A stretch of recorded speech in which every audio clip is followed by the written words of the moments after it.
ദൈവത്തിന് സ്തോത്രം. 17-ാം അധ്യായത്തിലേക്ക് വരുമ്പോൾ അതിന്റെ 1-ാമത്തെ ഭാഗം പൗലോസ് തെസ്സലോനിക്കയിൽ എന്നുള്ളതാണ് നമ്മൾ പറഞ്ഞ് അവസാനിപ്പിച്ചത്. പ്രാർത്ഥിക്കും. ഞങ്ങളുടെ നല്ലവനായ ദൈവമേ, കരുണയുള്ള കർത്താവെ, ഒരിക്കൽ കൂടി രാത്രിയിലെ ശുശ്രൂഷയുടെ അനുഗ്രഹത്തിനായും സ്വർഗം ഞങ്ങളോട് കരുണ കാണിക്കേണ്ടതിനായും വളരെ വിനയത്തോടെ പ്രാർത്ഥിക്കുന്ന ദൈവമേ, നിന്റെ കൃപ ഞങ്ങളുടെ മേലുണ്ടായിരിക്കണമേ. യേശു കർത്താവിന്റെ നാമത്തിൽ ഞങ്ങൾ വളരെ വിനയത്തോടെ പ്രാർത്ഥിക്കുകയാണ്. ദൈവമേ, നീ വാസ്തവമായി ഞങ്ങൾക്ക് വേണ്ടി സ്വർഗത്തിൽ നിന്ന് ഞങ്ങളോട് സംസാരിക്കണമെന്ന് നിന്നോട് ഞങ്ങൾ പ്രാർത്ഥിക്കുന്നു. കർത്താവേ, നീയാണ് ഞങ്ങളുടെ ഗുരു. നിനക്കാണ് ഞങ്ങളെ പഠിപ്പിക്കാനായിട്ട് കഴിയുക. ഗുരുക്കന്മാരുടെ ഗുരുവായ അങ്ങ് ഞങ്ങളോട് സംസാരിക്കണമെന്ന് നിന്നോട് ഞങ്ങൾ പ്രാർത്ഥിക്കുന്നു. മഹത്വം കർത്താവ് എടുക്കണമേ, യേശുവിൻ നാമത്തിൽ തന്നെ. 17-ാമത്തെ വാക്യത്തിലേക്ക് വരാം. അവൻ പള്ളിയിൽ വെച്ച യഹൂദന്മാരോടും ദൈവഭക്തന്മാരോടും ചന്തസ്ഥലത്ത് ദിവസേന കണ്ടവരോട് സംഭാഷിച്ചു പോന്നു. എപ്പിക്കൂര്യരും സ്തോയിക്കരുമായ തത്വജ്ഞാനികളിൽ ചിലർ. യേശുവിന്റെ കാലത്ത് യഹൂദന്മാരുടെ ഇടയിൽ വിവിധ വിഭാഗക്കാരുണ്ടായി. യഹൂദ സമൂഹത്തിൽ മതപരവും രാഷ്ട്രീയവുമായ അനേകം വിഭാഗങ്ങൾ, അങ്ങനെ ഒരു ക്ലാസിഫിക്കേഷൻ അവരുടെ നടുവിലുണ്ടായിരുന്നു. അവയിൽ പ്രധാനപ്പെട്ട ഒരു കൂട്ടരായിരുന്നു പരീശന്മാർ. പരീശന്മാരെന്ന് പറയുന്നത് ന്യായപ്രമാണത്തെ കർശനമായി അനുസരിക്കുന്നതിൽ ശ്രദ്ധ കേന്ദ്രീകരിക്കുന്നവരായിരുന്നു ഇവര്. ശാസ്ത്രിമാരും പരീശന്മാരുമായുള്ളവരെ നിങ്ങൾക്ക് ആ കഷ്ടം എന്ന് കർത്താവ് അവരോട് പറയുന്നുണ്ട്. വളരെ മത തീവ്രവാദികളാണ് ഇവര്. മത പാരമ്പര്യത്തിൽ വിട്ടുവീഴ്ചയില്ലാത്തവരാണ്. 1-ാം നൂറ്റാണ്ടിൽ അങ്ങനെ ഒരു വിഭാഗക്കാർ വളരെ ശക്തമായിരുന്നു.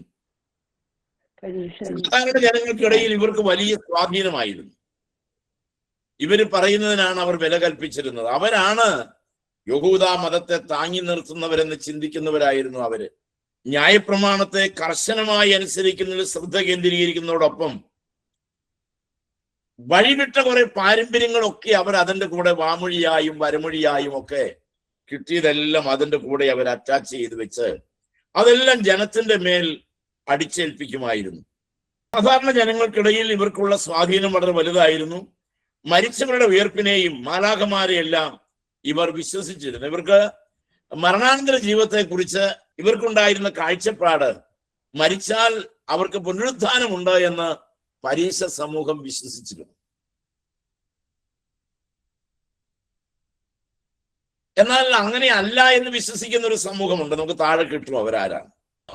ഈ പരീശ സമൂഹം മരണാനന്തര ജീവിതമുണ്ടെന്നും മാലാഖമാരുണ്ടെന്നും ഒക്കെ വിശ്വസിച്ചിരുന്നവരാണ്. മറ്റൊരു കൂട്ടരായിരുന്നു ഇവരുടെ ഇടയിലുള്ള സാധുക്യർ. പ്രധാനമായും അവര് പുരോഹിതന്മാരും സമ്പന്ന വിഭാഗത്തിൽപ്പെട്ടവരുമായിരുന്നു. ഒരു പുരോഹിത വർഗം പൗരോഹിത്യത്തെ വളരെ മാനിക്കുകയും പൗരോഹിത്യ വിഭാഗത്തിൽ ഗണത്തിൽ ഉൾപ്പെടുന്നവരും ആയിരുന്നു ഇവരേറെ പേര്.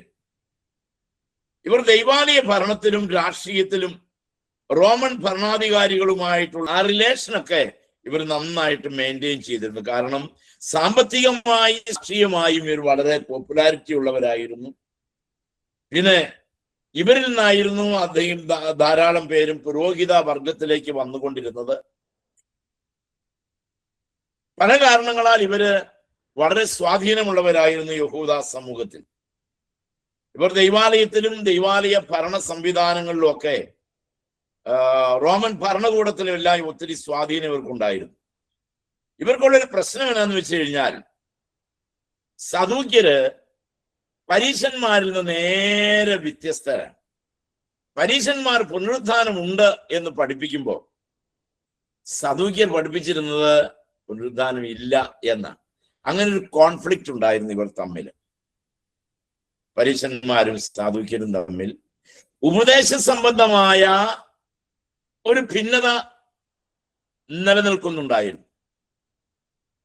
പരീശന്മാർ മരിച്ചതിന് ശേഷം ഉയർപ്പുണ്ടെന്ന് വിശ്വസിക്കുമ്പോൾ സദൂക്യർ ഉയർപ്പില്ല എന്ന് വിശ്വസിച്ചിരുന്നു. ഉയർപ്പിനെ അവർ അംഗീകരിച്ചിരുന്നില്ല. മൂന്നാമത്തെ വിഭാഗമാണ് ഇവര് ലോക വ്യവഹാരങ്ങളിൽ നിന്നെല്ലാം വിട്ടുമാറി മരുഭൂമിയിൽ താമസിച്ച് കർശനമായി വിശുദ്ധിയോടെ ജീവിക്കുന്ന ആളുകളാണ്. ഇവരധികവും വലിയ വലിയ മരുഭൂമികളിലോ ഗുഹകളിലൊക്കെ തെറ്റുപറ്റാതിരിക്കാൻ വേണ്ടി താമസിച്ചിരുന്ന, വിശുദ്ധിക്ക് വേണ്ടി വേർപെട്ടിരുന്ന ഒരു സമൂഹമാണ് എസൈൻ സമൂഹം. ഇവർ യഹൂദ പാരമ്പര്യങ്ങളിൽ അങ്ങേയറ്റം ഇവർക്ക് വിശ്വാസമായിരുന്നു. അതേസമയം ഇവർ ലോകപരമായ കാര്യങ്ങളിൽ ഒന്നും ഇവരില്ല, ഭരണപരമായ കാര്യങ്ങളിലൊന്നുമില്ല. അവർ വളരെ അതിൽ നിന്നെല്ലാം വിട്ട് കഴിഞ്ഞിരുന്നവരാണ്. ഈ സമൂഹത്തിൽ നിന്നാണ് ഇവർ പലരും ഈ കന്യകാത്വം കാത്തുകൊണ്ടിരുന്ന ഒരു വിഭാഗം ഇവരിൽ ഉണ്ടായിരുന്നു. എന്തിനാണ് കന്യകാത്വം കാക്കുന്നത്? യെശയ്യാ പ്രവാചകന്റെ പുസ്തകത്തിൽ കന്യക ഗർഭിണിയായ ഒരു മകനെ പ്രസവിക്കും, അവന് ഇമ്മാനുവേൽ എന്ന് പേർ വിളിക്കണമെന്ന് എഴുതിയിരുന്നത് കൊണ്ട്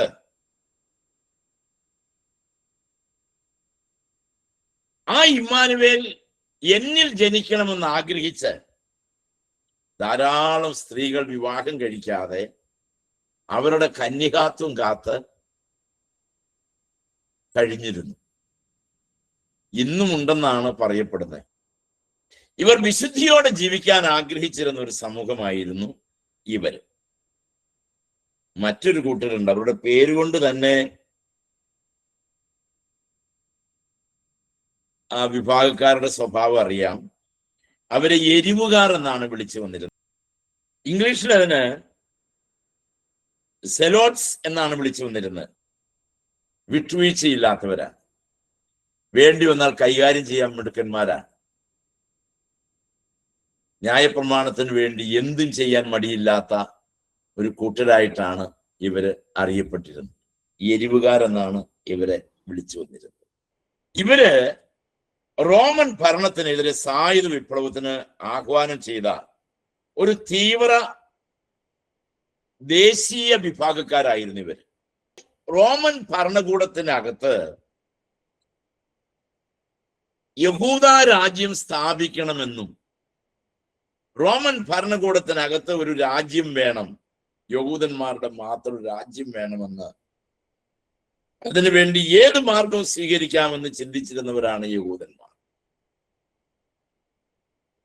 അതുകൊണ്ടാണ് കർത്താവ് വന്നപ്പോ യഹൂദന്മാരുടെ രാജാവായിരിക്കാൻ ഇവൻ യോഗ്യൻ എന്ന് അവർ ചിന്തിക്കാൻ കാരണം, പിന്നെ കർത്താവ് തുടങ്ങിയത് ഇങ്ങനെയാണല്ലോ, സ്വർഗരാജ്യം സമീപിച്ചിരിക്കാൻ മാനസാന്തരപ്പെട്ട് സുവിശേഷത്തിൽ വിശ്വസിപ്പിക്കാൻ എന്ന് പറഞ്ഞ് സ്വർഗരാജ്യത്തിന്റെ വക്താക്കളാണ് 70 അറിയിപ്പുകാരും കർത്താവും ഒക്കെ. അപ്പൊ ഇവര് വിചാരിച്ചു സ്വർഗരാജ്യം ഭൂമിയിലാണെന്നും ഈ അഞ്ചപ്പം കൊണ്ട് 5000 പേരെ പോഷിപ്പിക്കുന്ന ഇവൻ രാജാവാകുകയാണെങ്കിൽ നല്ലതാണെന്നൊക്കെ ഇവർ ചിന്തിച്ചു. രാജ്യം അതാണ്. അതുകൊണ്ട് കർത്താവ് പറഞ്ഞു, എന്റെ രാജ്യം നിങ്ങൾ വിചാരിക്കും പോലെ ഐഹികമല്ല. ഐഹികമായിരുന്നെങ്കിൽ ഞാൻ നിങ്ങളോട് പറയുമായിരുന്നു. ഇപ്പൊ കർത്താവിന്റെ രാജ്യം അഥവാ സ്വർഗരാജ്യം എന്ന് പറയുന്നത് ഐഹികമല്ല എന്ന് കർത്താവ് പഠിപ്പിച്ചാലും എരിവുകാരത് സമ്മതിച്ചിരുന്നില്ല. ഇവർക്ക് ഇവരുടെ രാജ്യമാണ്. ഇവർ പ്രതീക്ഷയോടെ മശിഹ രാജാവായി വരും, ആ രാജാവായി വരുന്ന കാലത്ത് ആ യഹൂദന്മാരുടെ രാജ്യം പുനഃസ്ഥാപിക്കപ്പെടും എന്നൊക്കെയാണ് ഇവര് ചിന്തിച്ചിരുന്നത്. ഈ എരിവുകാർ അവർ ദേശീയവാദികളായിരുന്നു. വേറൊരു കൂട്ടർ ഇതിനകത്തുണ്ടായിരുന്നു, ഹേരോദ്യർ എന്നാണ് അവരുടെ പേര്. ഹേരോദ്യർ ആരായിരുന്നു വെച്ചാൽ ഹേരോദാവിന്റെ ഭരണത്തെ പിന്തുണച്ചിരുന്നവരും രാഷ്ട്രീയ താല്പര്യമുള്ളവരുമായ ഒരു ചെറിയ വിഭാഗക്കാരായിരുന്നു ഹേരോദ്യർ. അവർക്ക് ഭരണപരമായ കാര്യങ്ങളിൽ അല്പം പിടിപാടുണ്ടായിരുന്നു. ഭരണപരമായ കാര്യങ്ങളിൽ അവർ ശ്രദ്ധാലുക്കളായിരുന്നു. ഹേരോദ്യൻസ് എന്നാണ് ഇംഗ്ലീഷിൽ തന്നെ പറയാ, ഹേരോദ്യർ. ഹേരോദാവിന്റെ ഭരണത്തെ പിന്തുണച്ചിരുന്നവരും രാഷ്ട്രീയത്തിൽ താല്പര്യമുള്ളവരുമായ ഒരു ചെറിയ വിഭാഗക്കാരായിരുന്നു ഹേരോദ്യർ. അവരൊരു മെജോറിറ്റി ഗ്രൂപ്പ് അല്ല. അടുത്ത വിഭാഗക്കാരാണ് ശാസ്ത്രിമാർ. ഇവർക്കൊരു തൊഴിലുണ്ട്. ശാസ്ത്രിമാർ ചെയ്തുകൊണ്ടിരുന്ന പണി എന്നാന്ന് വെച്ച് കഴിഞ്ഞാൽ ന്യായപ്രമാണം പകർത്തി എഴുതുകയും വ്യാഖ്യാനിക്കുകയും ചെയ്തിരുന്ന പണ്ഡിതന്മാരാണ് ഇവര്. കർത്താവ് ഇവരുടെ മുഖത്ത് വിരൽ ചൂണ്ടിക്കൊണ്ടാണ് കൈ ചൂണ്ടിക്കൊണ്ട് ചോദിച്ചത്. ശാസ്ത്രിമാരും പരീശന്മാരുമായുള്ളവർ, ഇവരാണ് അവിടുത്തെ മേജർ ഗ്രൂപ്പാണ് ഇവർ. ശാസ്ത്രിമാരും പരീശന്മാരുമായുള്ളവരെ നിങ്ങൾ കയ്യോ 6-7 വട്ടം കർത്താവ് അവരെ നോക്കിക്കൊണ്ട് ഇങ്ങനെ പറഞ്ഞു. വെള്ളവേച്ച ശവക്കല്ലറയ്ക്ക് തുല്യമാണ് അവരെന്നാണ് കർത്താവ് പറഞ്ഞത്. അവരുടെ ഭക്തി കപടഭക്തിയാണെന്നാണ് കർത്താവ് അവരെ ബോധ്യപ്പെടുത്തിയത്. പറയാൻ കാരണം ന്യായപ്രമാണം അവരിങ്ങനെ പകർത്തി എഴുതുമ്പോൾ യഹോവ എന്ന് എഴുതണമെങ്കിൽ അതുവരെ എഴുതിക്കൊണ്ടിരുന്ന പേന നമ്മുടെ ഇന്നത്തെ പോലെ പേനയല്ലല്ലോ, മഷിയിൽ മുക്കി എഴുതുന്ന പേനയാണ്. അവരാ യഹോവ എന്ന വാക്ക് എഴുതുന്നതിന് മുൻപ് ആ പേന വെള്ളത്തിൽ മുക്കി ശുദ്ധി വരുത്തിയിട്ട് യഹോവ എന്നുള്ള വാക്ക് അവർ എഴുതുമായിരുന്നു. അത്രമാത്രം തീവ്രമായ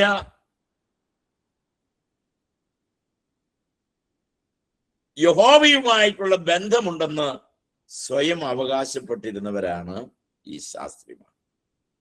നമ്മൾ പറഞ്ഞത് ശാസ്ത്രിമാരാണ്. ശാസ്ത്രിമാർ ന്യായപ്രമാണത്തിൽ വളരെ പഴതഴക്കമുള്ളവരാണ്. അവരാണ് ന്യായപ്രമാണത്തിന് വ്യാഖ്യാനം എഴുതുന്നവർ. അവരാണ് ന്യായപ്രമാണം പകർത്തി എഴുതാൻ അധികാരമുള്ളവർ. വേറെ ആർക്കും അതിനുള്ള അവകാശമോ അധികാരമോ ഉണ്ടായിരുന്നില്ല. കന്യക ഗർഭം ധരിച്ച ഒരു മകനെ പ്രസവിക്കുക എന്നുള്ള കാര്യം യെശയ്യാ പ്രവചനം തർജ്ജമ ചെയ്ത അവർക്ക് പോലും മനസ്സിലായി. യെശയ്യാവ് 7:14 കന്യക ഗർഭം ധരിച്ച് ഒരു മകനെ പ്രസവിക്കും, അവന് ഇമ്മാനുവേൽ, ദൈവം നമ്മോട് കൂടെ എന്നർത്ഥമുള്ള ഇമ്മാനുവേൽ എന്ന് പേർ വിളിക്കണം. ഈ കാര്യം, ഈ വസ്തുത പകർത്തി എഴുതുകയും പഠിപ്പിക്കുകയും ചെയ്തിരുന്ന ഇവർക്ക് അത് മനസ്സിലാകാതെ പോയി എന്നുള്ളത് വളരെ ദയനീയമാണ്. ഇവർ പലപ്പോഴും പരീശന്മാരോടൊപ്പം ആയിരുന്നു. കാരണം അവര് പാരമ്പര്യവാദികളായതുകൊണ്ട് അവരോട് കൂടെയാണ് ഇവർ പലരും നിലനിന്നിരുന്നത്. മറ്റൊരു വിഭാഗക്കാരാണ് സമരിയക്കാർ, സമരിറ്റൻസ്. അക്കാലത്ത് യഹൂദ മതത്തിന്റെ ഭാഗമായി ഇവർ കണക്കാക്കപ്പെട്ടിരുന്നുവെങ്കിലും യഹൂദന്മാരുമായി ഇടഞ്ഞു നിന്നിരുന്ന ഒരു വിഭാഗക്കാരായിരുന്നു, അകലം പാലിച്ചിരുന്ന ഒരു വിഭാഗക്കാരായിരുന്നു. അവർ തമ്മിൽ യോജിപ്പില്ലായിരുന്നു. അതുകൊണ്ടാണ് ഒരു മനുഷ്യൻ, നമുക്കറിയാം സമരിയാക്കാരന്റെ ഉമ്മ,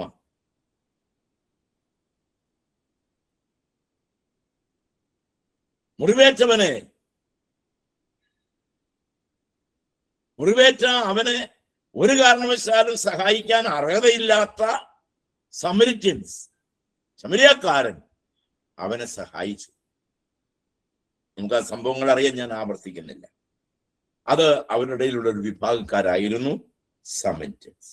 എപ്പിക്കൂര്യർ 17-18 വാക്യത്തില് എപ്പിക്കൂര്യർ എന്നുള്ളൊരു വാക്കുണ്ട്. എപ്പിക്കൂര്യർ നമ്മൾ പഠിച്ചത് യഹൂദ സമൂഹത്തിലെ വിഭാഗങ്ങളെ കുറിച്ചാണ്. എപ്പിക്കൂര്യർ എന്ന് പറയുന്നത് പൗലോസുമായി സംവാദം നടത്തിയ തത്വജ്ഞാനികളാണ് എപ്പിക്കൂര്യർ. അതോടൊപ്പം തന്നെ സ്തോയിക്കരും.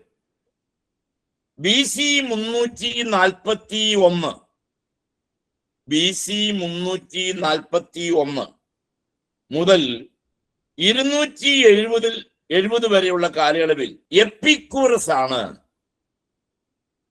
ജീവിച്ചിരുന്ന. എപ്പിക്കൂറസ് ആണ് എപ്പിക്കൂര്യരുടെ നേതാവ്.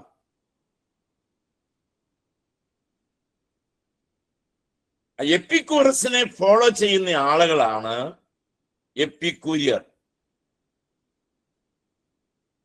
അവരുടെ ഉപദേശം ഭൗതികവാദമായിരുന്നു. നമുക്കറിയാം നാസ്തികരെ. അവരുടെ ഉപദേശം ഭൗതികവാദമായിരുന്നു. അതായത് അവരുടെ ഭൗതികവാദം എന്ന് പറയുന്നത് ആഡംബരപൂർവമായ ഭൗതിക ജീവിതം, ഭൗതിക സുഖങ്ങളിൽ മുഴുകി ജീവിക്കുക എന്നുള്ളതായിരുന്നു അവരുടെ പ്രധാനപ്പെട്ട അജണ്ട. ആഡംബരപൂർവമായ ഭൗതിക സുഖങ്ങളിൽ മുഴുകി ജീവിക്കുക എന്നതായിരുന്നു എപ്പിക്യൂരിയൻ സിദ്ധാന്തം. എന്നാണ് തിന്നുക, കുടിക്കുക, ആനന്ദിക്കുക, നാളെ ചാകുമല്ലോ. ഇതാണ് എപ്പിക്യൂരിയൻ സിദ്ധാന്തം. തിന്നുക, കുടിക്കുക, ആനന്ദിക്കുക, നാളെ ചാകുമല്ലോ. മരണത്തോടെ എല്ലാം അവസാനിക്കുമെന്നാണ് ഇവർ വിശ്വസിച്ചിരുന്നത്.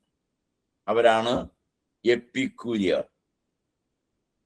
BC 336 മുതൽ 260 വരെയുള്ള കാലയളവിൽ സൈപ്രസിൽ ജീവിച്ചിരുന്ന സീനോ എന്ന തത്വജ്ഞാനിയാണ് സ്തോയിക് മതം സ്ഥാപിച്ചത്.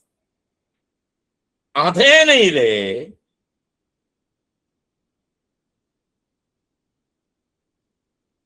സ്റ്റോവ എന്ന പേരിൽ അറിയപ്പെടുന്ന മണ്ഡപത്തിൽ ഇരുന്നാണ് സീനോ എന്ന ഈ മതസ്ഥാപകൻ പഠിപ്പിച്ചിരുന്നത് എന്നാണ് അവർ ചിന്തിച്ചിരുന്നത്. അതാണ് അഥേനയിലെ പ്രധാന മണ്ഡപം. സ്റ്റോവ എന്ന ഗ്രീക്ക് പദത്തിൽ നിന്നാണ് സ്റ്റോയിക്കുകൾ എന്ന പേരുണ്ടായത്. സ്റ്റോയിക്കുകൾ എന്ന പേരുണ്ടായത്. സ്റ്റോവ എന്ന ഗ്രീക്ക് പദത്തിൽ നിന്നാണ് സ്റ്റോയിക്കുകൾ എന്ന പേരുണ്ടായത്. സ്റ്റോയിക്കർ എന്ന് പറഞ്ഞാൽ അവർക്കൊരു പ്രത്യേകതയുണ്ട്. എന്താണ് അവരുടെ പ്രത്യേകത? സ്റ്റോയിക്കർ എന്ന് പറഞ്ഞാൽ വികാരങ്ങളെ സംയമനം ചെയ്യുന്നവർ എന്നാണ് അർത്ഥം. ഈ വികാരങ്ങളെ നിയന്ത്രിക്കുന്നവർ എന്നാണ് അർത്ഥം. ഇവർക്കുള്ളത് സർവം ദൈവമയമാണ്. എല്ലാറ്റിലും, തൂണിലും തുരുമ്പിലും എല്ലാറ്റിലും ദൈവം കുടിയിരിക്കുന്നു എന്നാണ് ഈ വിഭാഗക്കാർ ചിന്തിച്ചിരുന്നത്. ഇപ്പൊ എപ്പിക്കൂരുകളുടെ നേരെ ഓപ്പോസിറ്റ് ആണ് അഖിലാണ്ടത്തിന്റെ നാശത്തോടെ ആത്മാവ് ദൈവത്തിൽ ലയിക്കും എന്നാണ് ഇവർ പഠിപ്പിച്ചിരുന്നത്. അഖിലാണ്ടം നശിക്കുന്നതോടെ, അഖിലാണ്ടത്തിന്റെ നാശത്തോടെ മനുഷ്യാത്മാവ് ദൈവാത്മാവിൽ ലയിക്കുന്നു എന്നാണ് സ്റ്റോയിക്കർ പഠിപ്പിച്ചിരുന്നത്. മേൽ പറഞ്ഞ രണ്ടു കൂട്ടം തത്വജ്ഞാനികൾക്കും പരിഹാസ്യമായി തോന്നിയ ഒന്നാണ് പൗലോസിന്റെ പുനരുത്ഥാനത്തെ കുറിച്ചുള്ള സന്ദേശം. ഇവിടെയാണ് കോൺഫ്ലിക്റ്റ്. പൗലോസ് പ്രസംഗിച്ച പുനരുത്ഥാനം എന്നുള്ള ടോപ്പിക് എപ്പിക്കൂര്യർക്കും സ്റ്റോയിക്കർക്കും അംഗീകരിക്കാൻ കഴിയുമായിരുന്നില്ല. കാരണം എപ്പിക്കൂര്യർ പറയുന്നത് മരണത്തോടെ എല്ലാം തീരുന്നു എന്നാണ്. സ്റ്റോയിക്കർ പറയുന്നത് എന്താണ്? പുനരുത്ഥാനം ഇല്ല എന്നും ആത്മാവ് ദൈവത്തിൽ ലയിക്കുകയാണ് എന്നും, ഭൂമിയുടെ നാശത്തോടെ ആത്മാവ് ദൈവത്തിൽ ലയിക്കുകയാണെന്നാണ് അവർ പഠിപ്പിച്ചിരുന്നത്. ഇതിന് രണ്ടിനും വ്യത്യസ്തമായ മൂന്നാമതൊരു ടോപ്പിക്കാണ് പൗലോസ് പ്രസംഗിച്ചത്, പുനരുത്ഥാനം.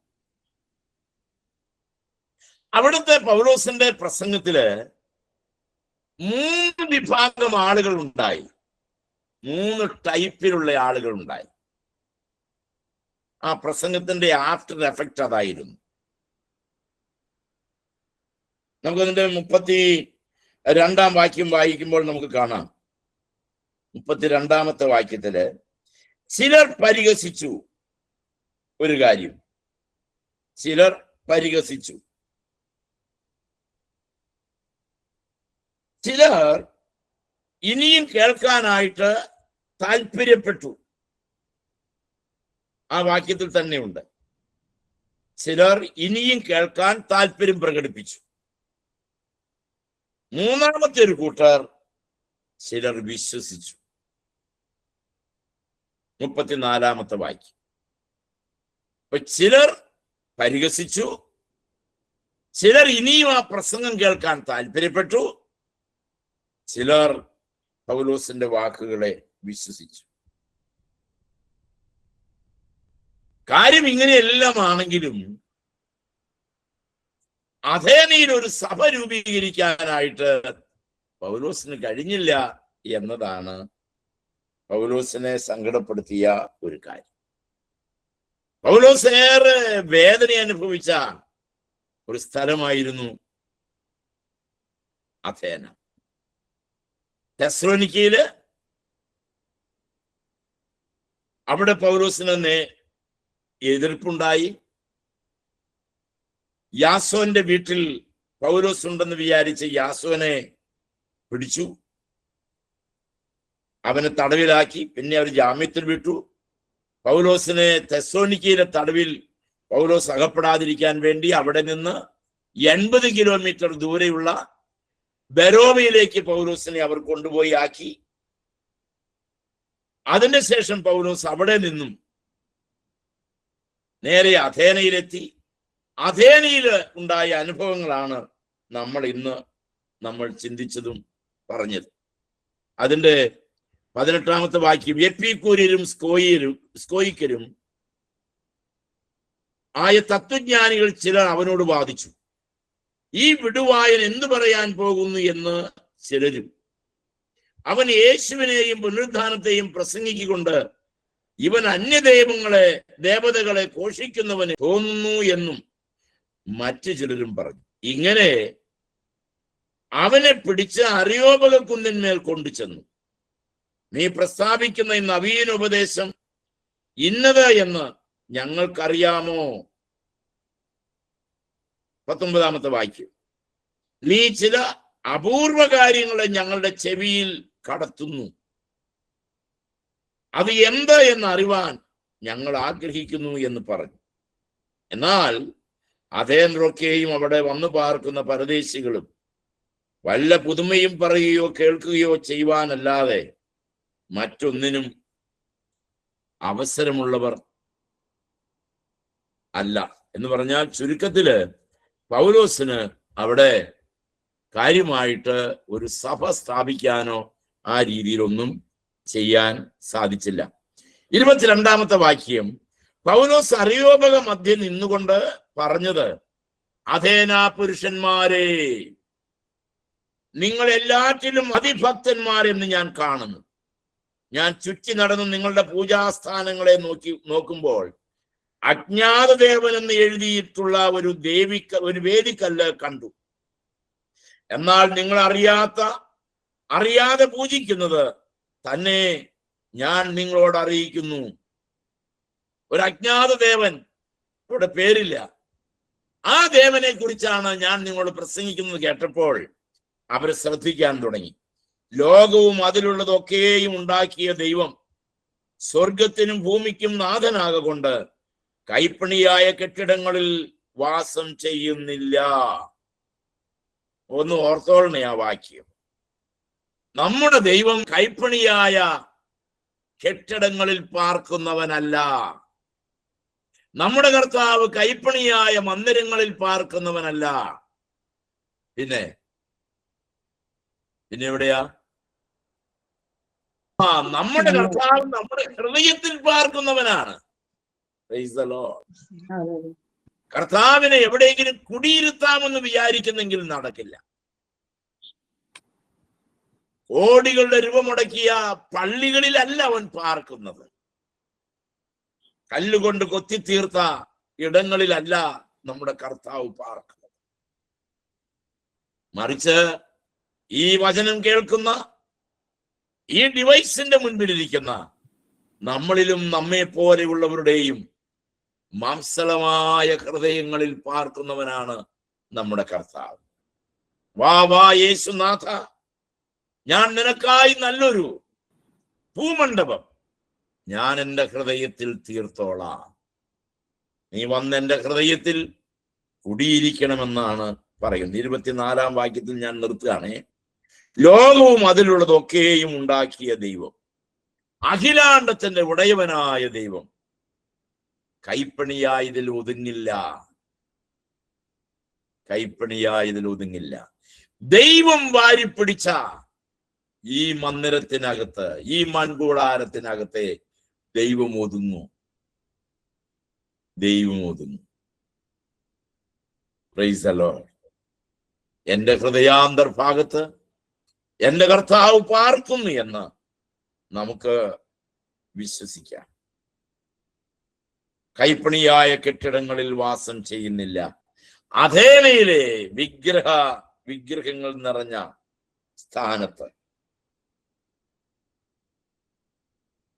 അജ്ഞാതദേവനെ ചൂണ്ടിക്കാണിച്ചുകൊണ്ട്, ആരാണ് അജ്ഞാതദേവൻ?